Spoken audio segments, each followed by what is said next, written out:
Right now, we need to put the luggages at the belly of the plane, girls. I can help you here, ma'am. How many bags? Sir, good morning sa inyo lahat mga kabayan. Nandito po kami ngayon sa Sitio Mangud. So sa mga bagong nanonood sa atin at sa mga dati nang nakapanood nitong vlog natin, sa mga regular viewers natin, itong lugar na ito, dito natin nakilala ang pamilya ni Nanay Lorna. Dati nandito ang kanilang bahay. Tapos, doon naman sa likod si Jamaica. So ngayon wala na ito, nakatira dito sa lugar na ito. Napakaganda ng bundok siya.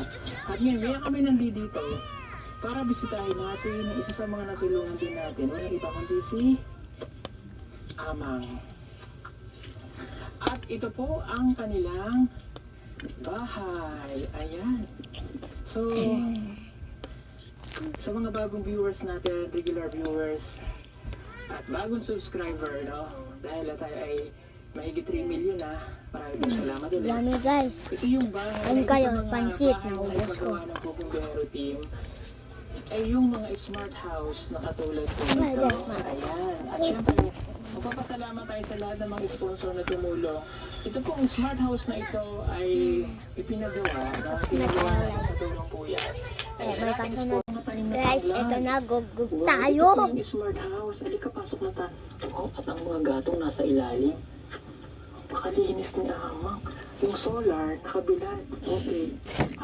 Alam ko na kung ano po itong solar na ito. Sarap guys. Yun po yung solar stand pa namin dati. Amang? Ito, Sprite, Hello. tubig. Hi! Okay. Pasok. Pwede ako pumasok? Ito Pwede guys. ako sunod? Okay. Wow.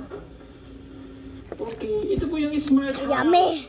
So sa mga babae po natin nanonood ngayon, again, Subscribe this is kayo the sa smart akin. house na ipinagawa sa bahay ni Amang. So ito po yung iba naman sa mga Please, bahay natin. like, Na may subscribe na bahay kayo. kubo, may modern Tapos po house, nito, may batibatiday, at mayroon din tinatawag na smart house.